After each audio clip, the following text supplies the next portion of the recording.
വായിച്ചു വളരുക, ചിന്തിച്ച് വിവേകം നേടുക എന്ന സന്ദേശം ഒരിക്കൽ കൂടി ഓർമ്മിപ്പിക്കുന്ന തരത്തിൽ ഒരു വായനാ ദിനം കൂടി കടന്നു വരികയാണ്. കേവലം ഡിജിറ്റൽ സ്ക്രീനുകളിലേക്ക് ലോകം ചുരുങ്ങുന്ന ഈ ഒരു അവസരത്തിൽ വായനശാലകൾക്ക് എന്ത് പ്രസക്തി എന്നുള്ളതിനുള്ള ഉത്തരമാണ് ചെറുതാഴം ഗ്രാമപഞ്ചായത്തിലെ കുളപ്പുറം വായനശാല ആൻഡ് ഗ്രന്ഥാലയത്തിന് പറയാനുള്ളത്. ഒരു ഗ്രാമത്തിൻ്റെ കായിക, സാംസ്കാരിക, വിദ്യാഭ്യാസ മേഖലകളിൽ അത്രയുമധികം സ്വാധീനം ചെലുത്തിയിട്ടുള്ള ഒരു വായനശാലയാണ്. ആ വായനശാലയുടെ കഥയാണ് ഇന്ന് ഞാൻ നിങ്ങൾക്ക് മുന്നിൽ തുറന്നു കാട്ടുന്നത്.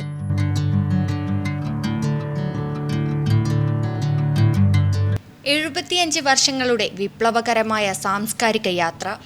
അക്ഷരങ്ങളിലൂടെ ഒരു ജനതയെ ശാക്തീകരിച്ച ചരിത്രമാണ് കുളപ്പുറം വായനശാലയ്ക്കുള്ളത്. നിലവിൽ 23,000-ലധികം പുസ്തകങ്ങളുടെ സമ്പന്നമായ ശേഖരവും 940 അംഗങ്ങളുമുള്ള ഈ ഗ്രന്ഥാലയം കണ്ണൂർ ജില്ലയിലെ തന്നെ ഏറ്റവും സജീവമായ സാംസ്കാരിക കേന്ദ്രങ്ങളിലൊന്നാണ്. 6 ദിനപത്രങ്ങളും 25-ലധികം ആനുകാലികങ്ങളും ഇവിടെ വായനക്കാർക്കായി ഒരുക്കിയിട്ടുണ്ട്. എന്നാൽ ഈ വായനശാലയെ മറ്റുള്ളവയിൽ നിന്ന് വേറിട്ട് നിർത്തുന്നത് ഇവിടുത്തെ ജനകീയമായ ക്ലസ്റ്റർ സംവിധാനമാണ്. പ്രദേശത്തെ 25 മുതൽ 30 വീടുകൾ ഉൾക്കൊള്ളുന്ന 15 ക്ലസ്റ്ററുകളാക്കി തിരിച്ചിരിക്കുന്നു. ഒരു വായനശാല കമ്മിറ്റി അംഗത്തിന്റെ നേതൃത്വത്തിൽ 2 വനിതാ ഫെസിലിറ്റേറ്റർമാരാണ് ഇവിടുത്തെ പ്രവർത്തനങ്ങൾ ഏകോപിപ്പിക്കുന്നത്. വീടുകളിൽ കഴിയുന്ന വനിതകൾക്കും വയോജനങ്ങൾക്കും പുസ്തകങ്ങൾ നേരിട്ടെത്തിക്കാൻ ഈ സംവിധാനത്തിലൂടെ സാധിക്കുന്നു.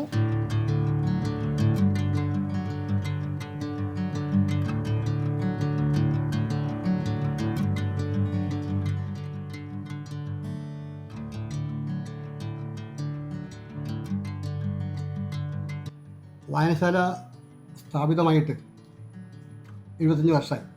പക്ഷെ നമുക്ക് ഗ്രന്ഥാലയത്തിനുള്ള അഫിലിയേഷൻ കിട്ടുന്നത് 1980-ലാണ്. ഒരുപക്ഷെ ഈ നാടിൻ്റെ വികസനത്തിന് ഏറ്റവും പ്രധാന കണ്ണിയായി പ്രവർത്തിക്കുന്നത് ഈ സ്ഥാപനമാണ്. അത് വായനയിലൂന്നിയ സാംസ്കാരിക പ്രവർത്തനമല്ല, ജീവിതത്തിൻ്റെ സമസ്ത മേഖലകളിൽ അവരുടെ അവശതകളും കഷ്ടപ്പാടുകളും മറ്റ് വിദ്യാഭ്യാസ മേഖലയെല്ലാം ഒരു കുടുംബത്തിന് എങ്ങനെയാണ് ഒരു സ്ഥാപനം ചേർത്ത് പിടിക്കുന്നത് എന്നുള്ളതിന് ഏറ്റവും മഹത്തായ ഉദാഹരണമാണ് ഈ വായനശാല. വായനാ മുറികൾക്കുള്ളിൽ മാത്രം ഒതുങ്ങുന്നതല്ല കുളപ്പുറത്തിന്റെ ലോകം. സമൂഹത്തിലെ എല്ലാ വിഭാഗം ആളുകളെയും ഉൾക്കൊള്ളിക്കാൻ വൈവിധ്യമാർന്ന ഉപസമിതികൾ ഈ വായനശാലയ്ക്കുണ്ട്. ഇവിടെ വായനശാലയുടെ നേതൃത്വത്തിൽ ഒരു നവമാധ്യമ കമ്മിറ്റി രൂപീകരിക്കുകയും കുട്ടികൾക്ക് താല്പര്യമുള്ള, ചെറുപ്പക്കാർക്ക് താല്പര്യമുള്ള വിഷയം എന്ന രൂപത്തിൽ വായനശാല ഏറ്റെടുത്ത് നടത്തുന്ന പ്രവർത്തനങ്ങളൊക്കെ തന്നെ ഡിജിറ്റലൈസ് ചെയ്ത് ഒരു ന്യൂസ് ലെറ്റർ പ്രസിദ്ധീകരിക്കാൻ ഇപ്പോൾ തീരുമാനിച്ചിട്ടുണ്ട്. ഇവിടെയുള്ള ചെറുപ്പക്കാർ തന്നെയാണ് അതിൻ്റെ വീഡിയോ എടുക്കുന്നത്, ഫോട്ടോ എടുക്കുന്നത്, കണ്ടന്റ് റൈറ്റിംഗ് നടത്തുന്നത്. ആ പ്രവർത്തനം ഈ ജൂലൈ മാസം ഈ വായനാ പക്ഷാചരണത്തിൻ്റെ സമാപനത്തോടു കൂടി 1ാമത്തെ ന്യൂസ് ലെറ്റർ പ്രകാശനം ചെയ്യും. വായനശാല നിലവിൽ നിരവധിയായിട്ടുള്ള റോഡുകൾ, നമ്മുടെ നാടിനകത്ത് ഒരു 7ഓളം റോഡുകൾ ഇതിനകം വായനശാലയുടെ നേതൃത്വത്തിൽ തയ്യാറാക്കിയിട്ടുണ്ട്. അതുപോലെ തന്നെ 3ഓളം കുടുംബങ്ങൾക്ക്, നമ്മുടെ നാടിനകത്തെ നിർധനായിട്ടുള്ള 3ഓളം കുടുംബങ്ങൾക്ക് വീട് വെച്ച് കൊടുക്കുന്ന പ്രവർത്തനം, വായനശാലയുടെ സഹായത്തോടെ വീട് വെച്ച് കൊടുക്കുന്ന പ്രവർത്തനവും ഇതിൻ്റെ ഭാഗമായി സംഘടിപ്പിച്ചിട്ടുണ്ട്. ഏറ്റവും അവസാനം ഈ വാർഷികാഘോഷത്തിൻ്റെ എല്ലാം ഭാഗമായി നമ്മുടെ വായനശാല പ്രവർത്തനമായിരുന്ന ശ്രീ ഗോപേട്ടന് വീട് വെച്ച് കൊടുക്കുന്ന പ്രവർത്തനം നടത്തുകയും നമ്മുടെ ഈ വാർഷികാഘോഷത്തിൻ്റെ ഭാഗമായി താക്കോൽദാനം ബഹുമാനപ്പെട്ട മുൻ MLA TV രാജേഷേട്ടൻ നിർവഹിക്കുന്ന പ്രവർത്തനം ഇതിൻ്റെ ഭാഗമായി സംഘടിപ്പിച്ചു.